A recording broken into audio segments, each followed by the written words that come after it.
Estamos de vuelta para hablar del caso de Germán Ortega, un hombre de 29 años que en noviembre del año 2023 fue atropellado por una conductora que manejaba en estado de ebriedad. Esto mientras él estaba tratando de cambiar una rueda del vehículo en que se desplazaba en la comuna de La Florida. Su familia denuncia que desde ese momento hasta ahora la justicia ha sido lenta y no han logrado que se pueda realizar un juicio que entregue y otorgue una condena que les dé algo de reparación. Vamos a revisar el informe preparado por Guillermo Tupper y luego conversamos con su familia.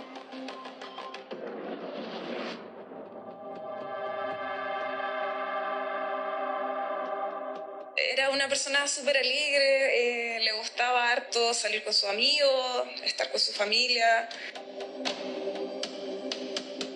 Teníamos planes, metas, tantas cosas que claro, quedaron ahí en el aire. El 18 de noviembre del año pasado, Germán Ortega, un tecnólogo en construcción de 29 años y padre de 2 hijas, regresaba de la fiesta de aniversario de su empresa.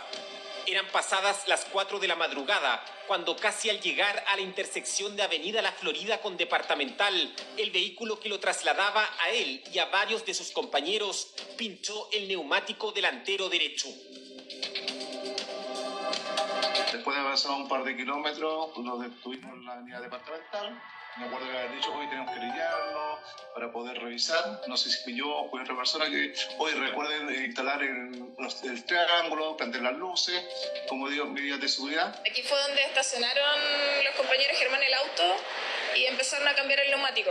Bueno, todos los autos, obviamente, al ver las señales, se hacían para un lado. Pero cerca de 30 minutos después, y mientras el propio Germán realizaba el cambio de rueda, un vehículo de color blanco, conducido por una mujer de iniciales CAGO, impactó el auto por la parte trasera. En primera instancia estaba, histérica, en shock, gritaba que ella no había sido, que ella no era la que estaba conduciendo.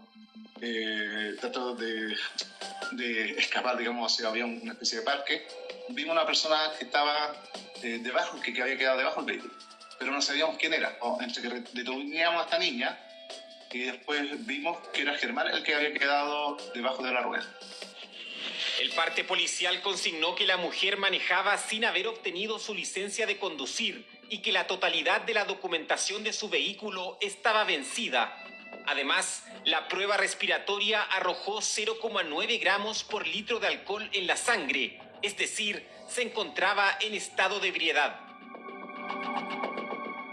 Sin embargo, llevada al centro asistencial y tomada la prueba que es más específica, que es una muestra de sangre para efectos de realizar una alcoholemia, la alcoholemia arrojó un resultado mayor, que es de 1,03.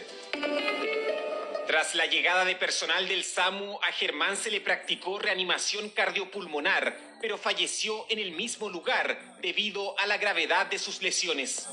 Y no, fue terrible. Terrible. Fueron mis papás con mi suegro, los 4.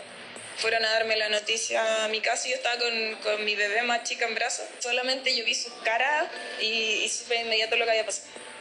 Y no, me tiré al piso a llorar con la niña en brazos. Y no, se me destruyó la vida. El nombre de la conductora que provocó el accidente es conocido en el ambiente de la música urbana local, ya que habría trabajado como manager de varios artistas. La única vez que la vimos fue a la primera audiencia y se desmayó. Y de ahí no fue a ninguna otra audiencia, porque presentaba un informe de algo y no iba nada más, solamente por Zoom. Nunca se ha acercado a decir, no sé, me arrepiento, disculpe, nada. La mujer fue formalizada por el delito de conducción en estado de ebriedad con resultado de muerte y en un inicio se le aplicó la medida cautelar de arresto domiciliario nocturno, firma quincenal y arraigo. Pero tras una serie de peticiones de su defensa, accedió al arresto domiciliario diurno e incluso pudo salir del país. Efectivamente, en este caso lo que ocurrió fue que por lo que señaló la propia defensa, por su trabajo, requerían algún tipo de autorización para salir del país y el tribunal en su momento las otorgó. Fue a Argentina como por un par de días y después fue a España, casi por un mes. Indignante porque por algo le ponen estas medidas, o sea, no tienes que salir del país, no tienes que hacer esto, y van y lo hacen igual.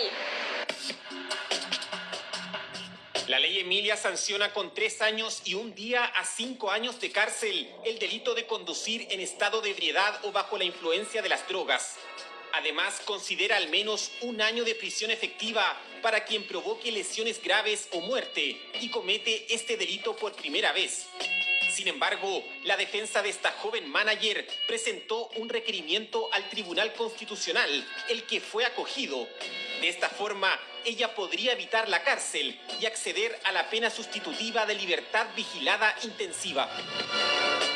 No todas las personas llegan al Tribunal Constitucional. El Tribunal Constitucional tiene una barrera económica de por medio, que es mantener un abogado creyente que te lleve la causa al Tribunal Constitucional, y presentan estos casos porque básicamente no quieren cumplir el año de prisión efectiva que se establece por el delito de la ley Emilia. No se aplican en la forma tradicional las agravantes y atenuantes. Entonces nosotros estamos por pedir la mayor pena posible, sin perjuicio de que entendemos que acá lo más probable es que se otorgue una pena sustitutiva y que haya un cumplimiento que sea en libertad. Quisimos conocer la versión de la imputada, pero la respuesta vino a través de uno de sus abogados, quienes optaron por no emitir opinión alguna al respecto. El próximo 7 de enero es la fecha programada para el juicio abreviado por este caso. Junto al pequeño memorial que recuerda al padre de sus 2 hijas, Sofía no pierde la esperanza de obtener justicia. Ay, que lo extraño tanto. Me hace mucha falta a mí y a la niña. O sea, debería haber una sanción y que no se vuelva a repetir. Lo principal es que si van a tomar, que no conduzcan.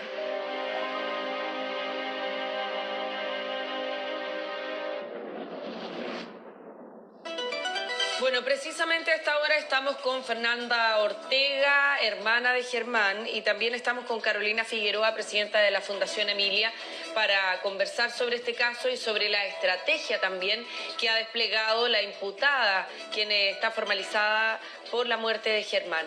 Vamos a hacer una pequeña pausa comercial y regresamos para abordar el caso.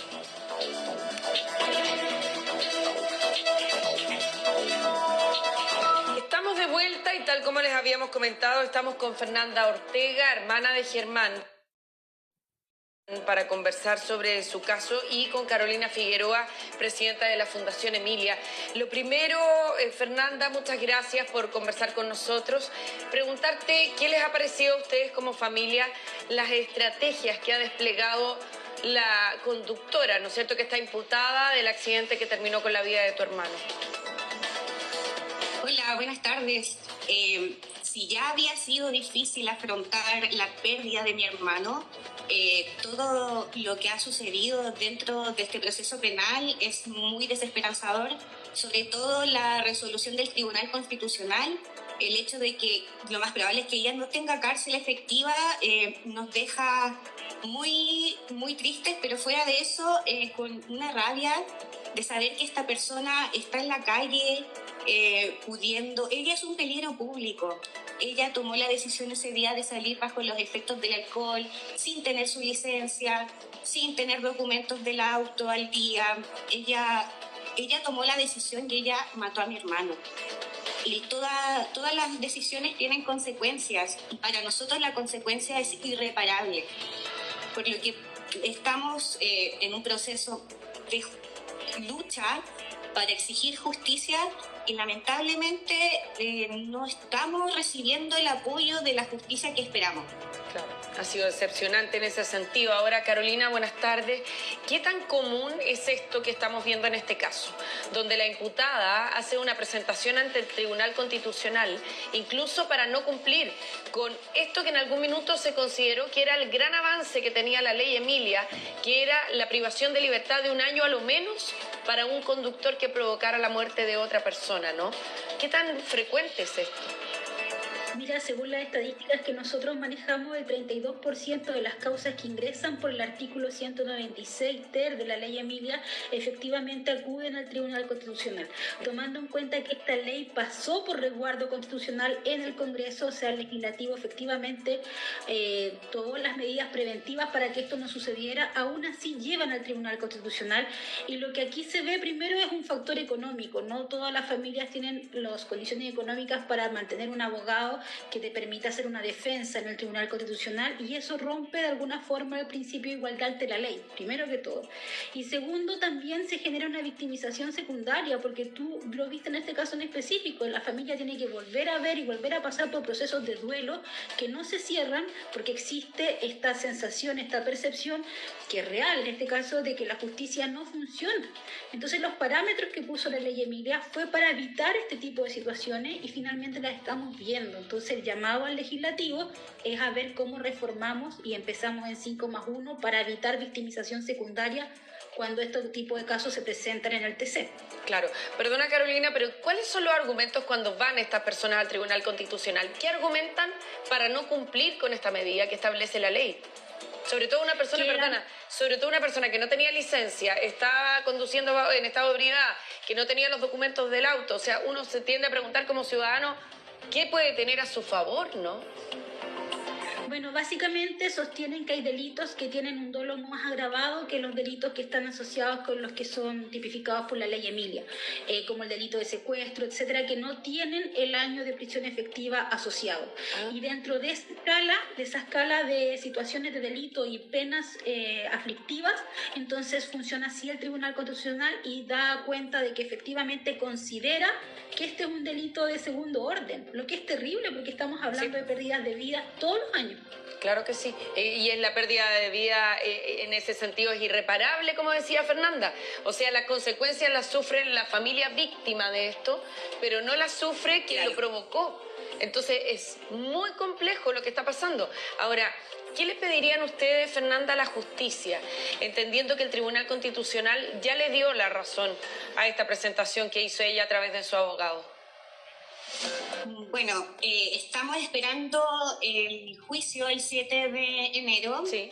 Como dijo nuestro abogado, vamos a solicitar la mayor pena, que hasta el momento podemos solicitar 5 años y 1 día. Pero más allá de eso, creemos como familia que lo que debería cambiar aquí es la ley.